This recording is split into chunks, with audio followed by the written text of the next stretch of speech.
I started in the university in 1948, and let's see, the Korean War started, and friends that I had spent the evenings playing with and fooling around with, a couple of them joined the Army. And for whatever reason, I joined the Army. I could have had a deferral because of going to high school. And when I got back from the service, I graduated in 1950. But you gotta talk about your time in the service somewhere. When I, when I, excuse me,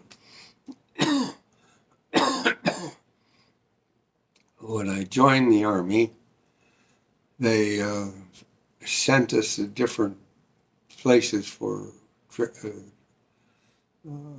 basic training. I was sent to Fort Belvoir outside of Washington, D.C. And after spending a few weeks there, I was assigned to Asia. Actually, we're talking about Korea. I was sent to Japan, Fort Drake. And at Fort Drake, they broke you down to where they were going to send you, mostly to Korea. And I was assigned to the 1st Cavalry Division. Actually, Gary Owen or General Custer's regiment. And we got into the Incheon Harbor. We had to go overboard on the side, take boats into the harbor. And they took us then to a camp where there were little tents. And I remember sleeping in a little tent until the truck came along and told us where we were going. And I was assigned to a heavy mortar company, which is a large mortar. You know, you go from 60 millimeter to so-and-so to a 4.2 inch, which is heavy mortar. So is this very scary? Scary? Going, being assigned to a... I don't think at that age you are scary.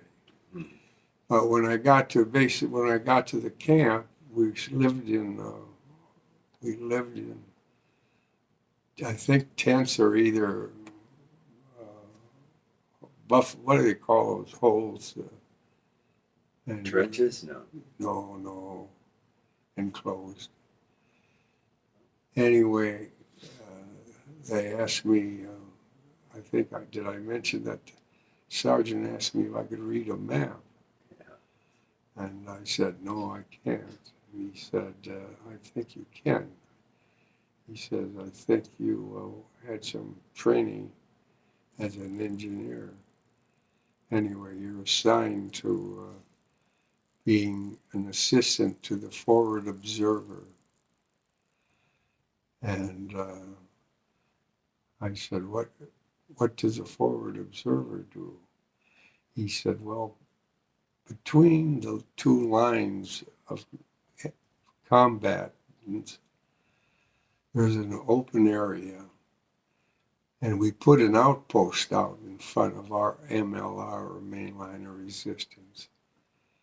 And the forward observer and his compatriot will live in that outpost. Between the two lines. And what you'll do is you'll map the position so that if there's combat, you could call in rounds. Oh, and how you called in a round was that you called and said, Uproar 4, this is Fox 8, can you hear me? You read me.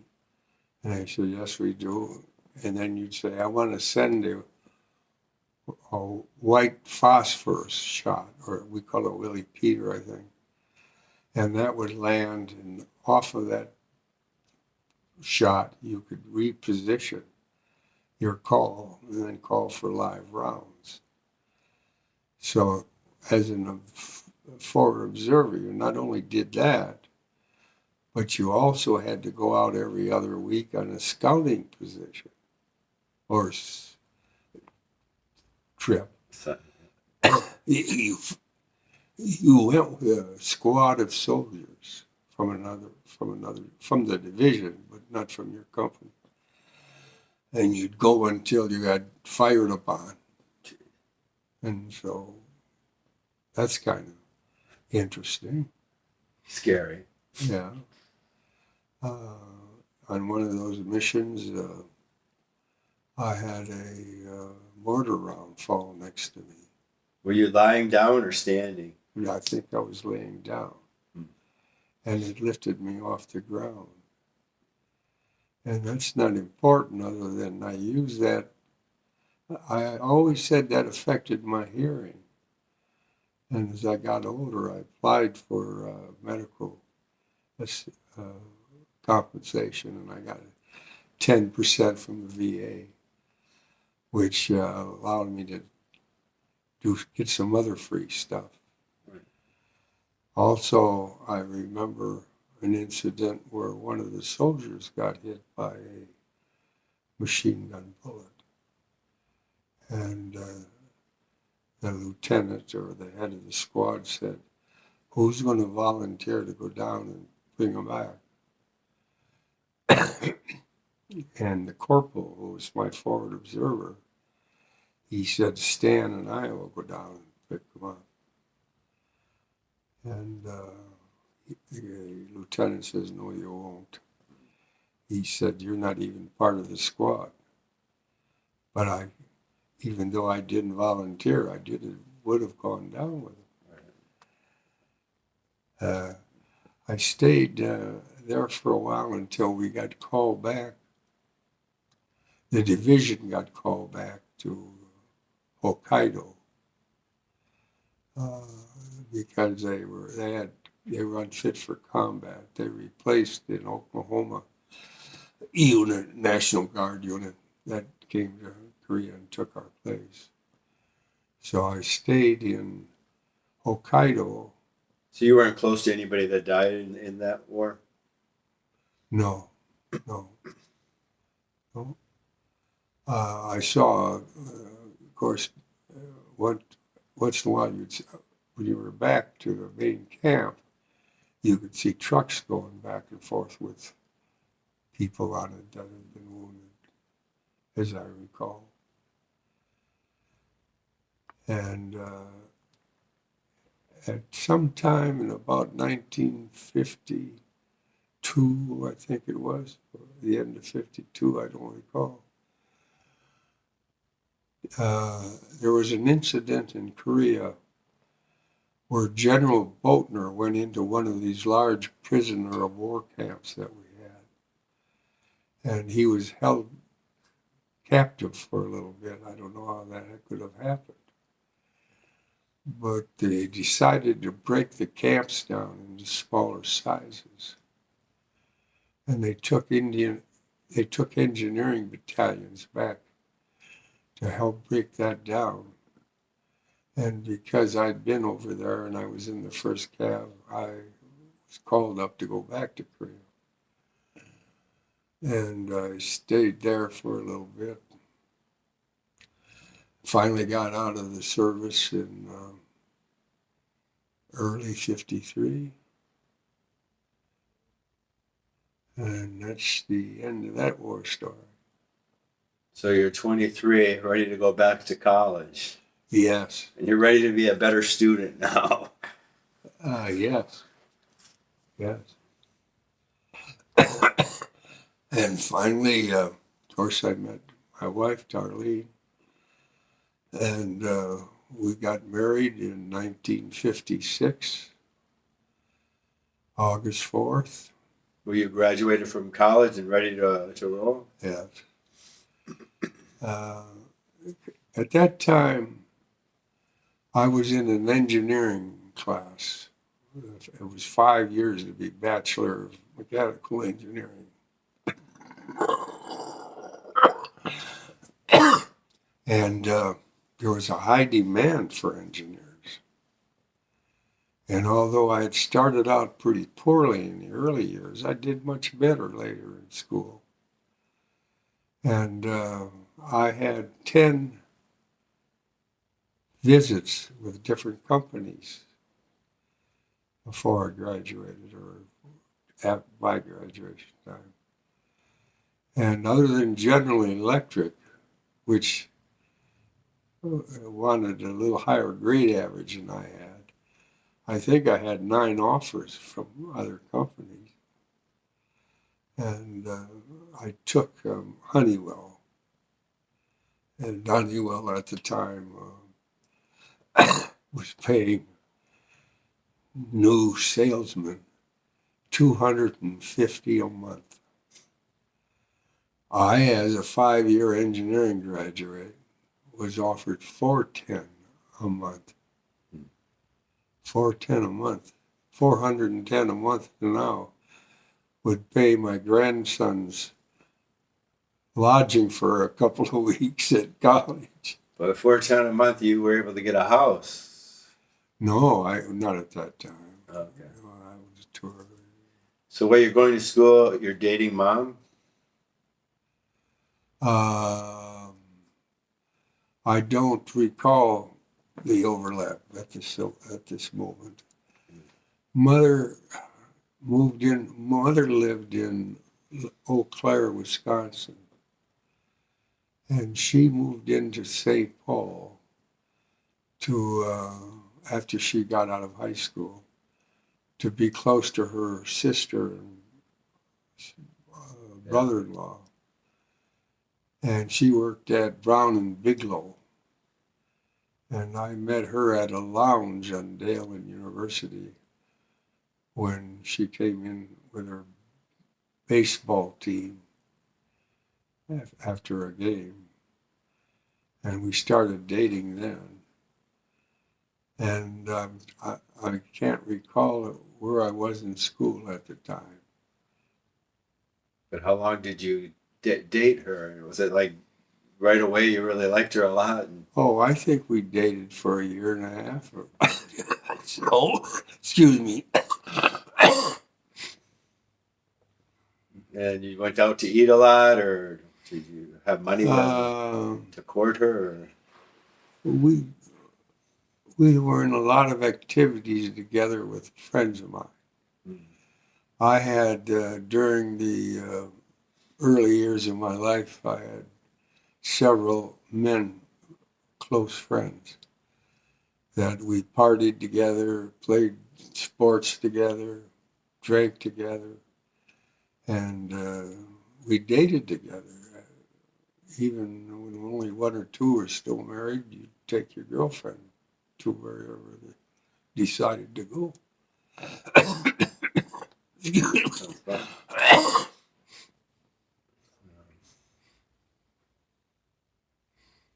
Okay.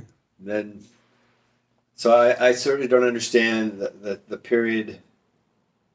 I feel like as soon as you got married, almost you were off to Cleveland. I guess it would have been. Is that how it? I started. Let's see. Wait a minute. Shut it. Hold it for a second. It doesn't matter if it runs low. We can just.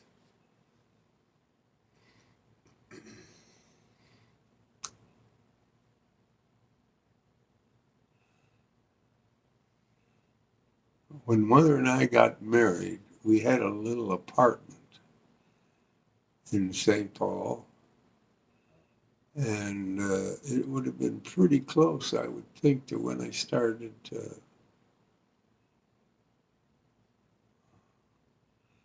Anyway. You started Honeywell in here in Minnesota? In Minneapolis, yes. I was assigned when I started being an engineering graduate. They sent us or they had us work in the test department where you would take products off the line and then check them to see that they met the characteristics that you were supposed to have. And I did that for almost a year, I suppose. And then I was assigned to a field engineering job in Cleveland, Ohio. Big move. Huh? It was a big move away from Actually, family. I wasn't the field engineer at that time. I was an assistant field engineer. I was being prepared to be a field engineer. Red Liebrecht was the engineer. But eventually I was assigned that position in Cleveland. And I worked that until early 60s and went to Dallas as a field engineer and spent several years there and then moved back to Minneapolis. What was it like when you had your first child, Diane? Did that make a huge change in your life? I don't think so. I don't believe it had that much of an effect. No.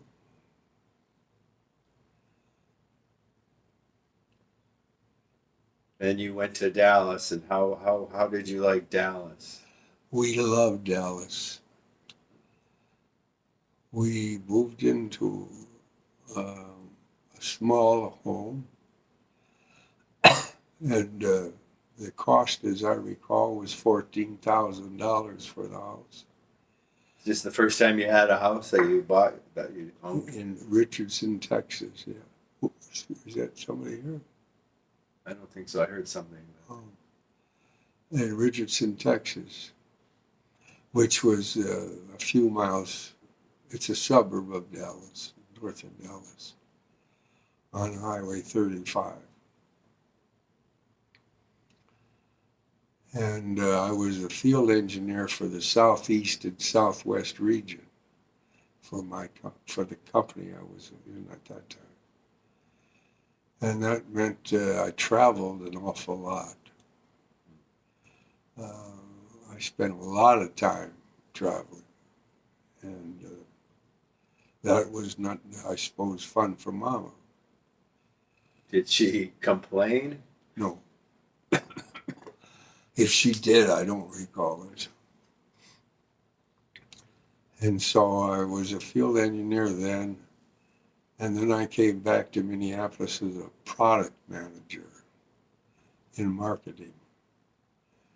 And I had a product manager for the air conditioning and refrigeration grouping. And then I became the market manager for that grouping. So now you're making pretty good money to own a pretty nice house. Yeah. Well, you know. That one in Golden Valley, is that where you moved to? Where? Golden Valley, the house in Golden Valley. Yes. That was a nice house. We moved into Golden Valley and stayed there a couple of years. And then, of course, we moved out here in Plymouth. I was a market manager for air conditioning and refrigeration, and then I was offered a job as a head of marketing for a small company that they had started. And I heard later that I got it. I was offered the job and took it. And they said, the person who gave you the job heard about an event you had where you had a promotion in the air conditioning and refrigeration market, and you were sending live lobsters to any one of your 23 districts if they sold a certain product you were pushing, which the company wasn't like having you to do, taking that responsibility. Anyway, I worked there for that little grouping. And then I went back to the residential division, and I was responsible for products that were made by other companies. When the union wages forbid us or didn't allow us to make products. We got around that by having some other companies make it for us. And then we bought it for them. And so I head up that grouping and had little factories like I was thinking of the factory in Iowa. I don't recall it. I spent time going down there a lot. And I did that for a while, and then I was offered a job in Canada. Well, that's you're spending a lot of time now. How old are you when you're going to Canada? And, when we went to Canada, I think the year was 1984. Okay. So I would have been 54. Mother would have been 50. She had cancer at that time Oh, that's right. and was treated in Canada. And we stayed in Canada until I was told when I went over there I'd only be there for a while until I picked my replacement. Then went back to Minneapolis. But the Toronto, you love Toronto too, right? I love Toronto. Very cosmopolitan city. I've seen pictures. You had a nice condo there. We had a wonderful condo on the waterfront, right next to where the boats went over to the island. And they were telling me, we'll pay for your rental, don't go overboard. And we almost did, I think. Ticket to the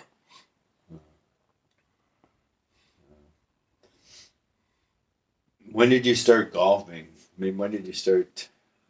I don't remember when I started, but Why did you start? I don't recall that either. Probably I had the opportunity, probably had friends who did it. But that's interesting because in Toronto, Mama would get us a place to play on Saturday and Sunday. And we had a map of all of the golf courses around Toronto.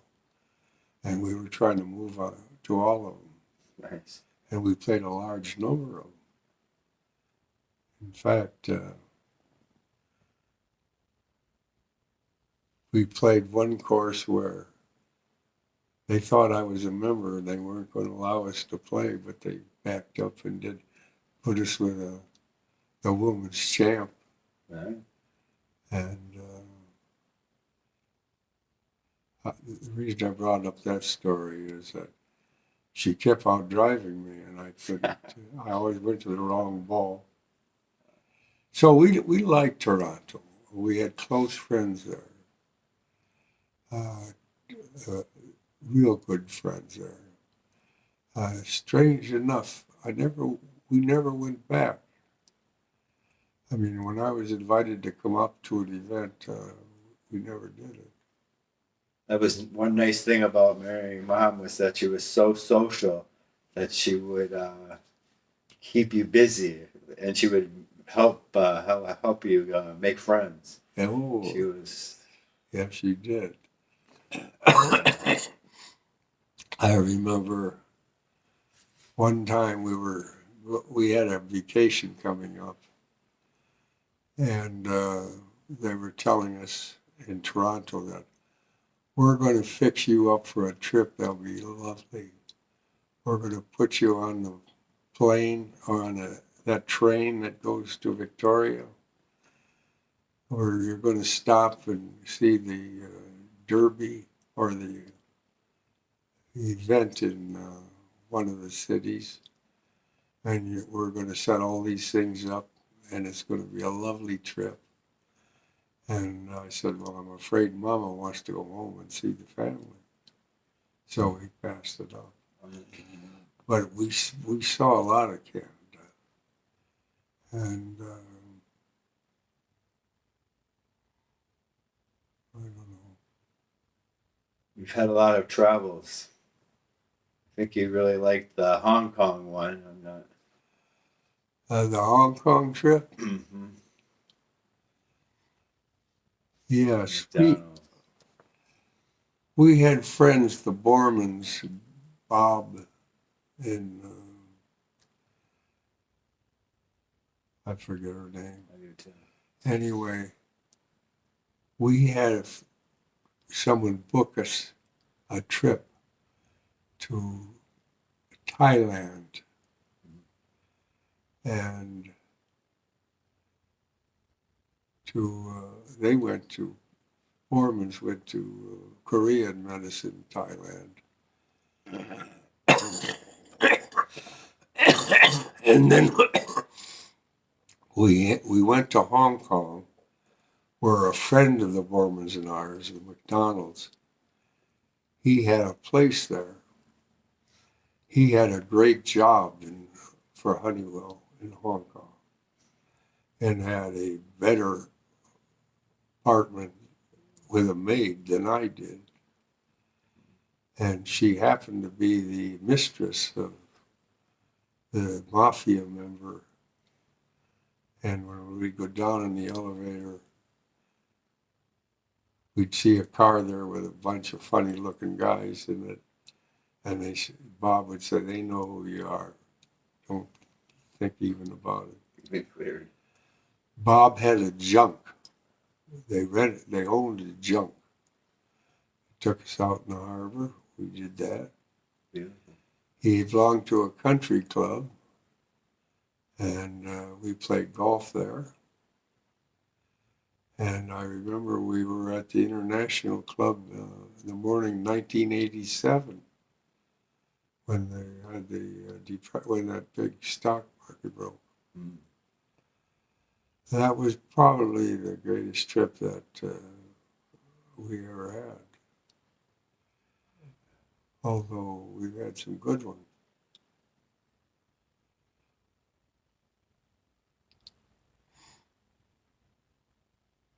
Possible.